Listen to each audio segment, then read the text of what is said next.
in the Abacos in the northern Bahamas post-hurricane. A lot has happened over the scope of the past week, so we thought we'd take a chance just to update you guys on some of the things we know that are happening. Erik has a unique perspective. 4 days before the hurricane hit, Erik was actually on a sailing trip in the Abacos, so you were probably in the last group of people that really got to see the true beauty of the Abacos before the hurricane. Yeah, I really was. I really consider myself lucky. I was able to captain a boat around there for 5 nights and just really taking the beauty and relaxed pace that is the Abacos.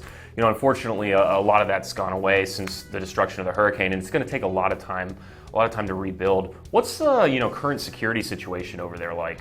That's a great question. We've had a number of inquiries about the security situation in the northern part of the Bahamas. And as you can imagine, services are minimal, if non-existent at this point. The Bahamas, along with the U.S. government and other governments around the world, are now rallying resources to really help out. There are some security issues when it comes to the Abacos in the northern Bahamas that you should really take caution if you're going to be traveling over there. In the next few days, as people start to arrive and relief starts to happen, I know the security situation will start to level out, but right now it's probably not the best situation from a security perspective just because of the devastation. Sure. From the navigation perspective, that's the other piece we wanted to talk about. What does that look like from charts, publications, and just trying to get in and out of the Abacos? Sure, that's a really good question. When I was over there, I used the Explorer chart data, which has kind of been the authority on the area for a long time, especially for the private side. I think the title headline right now is "Proceed with Caution." All those buoys, channel markers, lights, and stuff. You can't rely that they're in the same place that they were. The whole bottom, of the ocean has changed over there, so you need to move really slow. And basically, it's going to take a long period of time to really remap all that and to get good data back to boaters again. So if you're going over there and you want to help with the recovery effort, are there like some specific security steps you could take? Is it worth hiring like some armed crew, or how would you approach that? Erik, another good question. We've also had inquiries about putting armed people on boats that are part of the armada that's going back and forth. South Florida is now really the launching point for rescue and recovery and supplies.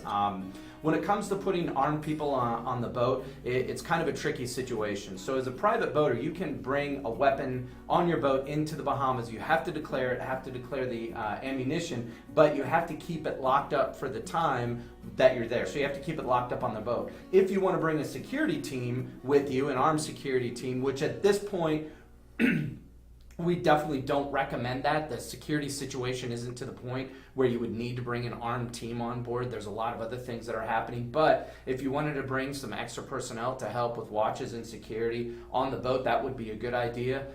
If you do decide to bring an armed security team, that team has to get special clearance from the government of the Bahamas to carry weapons from a security perspective into the Bahamas. And there's a lot of red tape to get through. And if the company already does not have that certification, I would be willing to bet at this point they're probably not going to get it, just because everything is centered on rescue and recovery and not on trying to get authorization for security teams to bring weapons in. I know we've been talking here just at Bluewater a lot about the rescue and recovery. What's kind of going on with some of that you know? Yeah, so the whole yachting and marine industry in South Florida has really stepped up here. Obviously, a lot of yachts go to the Bahamas. They have a lot invested in the area, especially the northern Bahamas. And so there's all sorts of aid groups putting together packages right now. I know Bluewater is personally working on getting a lot of water donated and sent over there. There's various groups. If you want to just check out our Facebook or Instagram or contact myself or Tony here at Bluewater, we can kind of get you in touch with some of those people that can really get the help to the people that need it.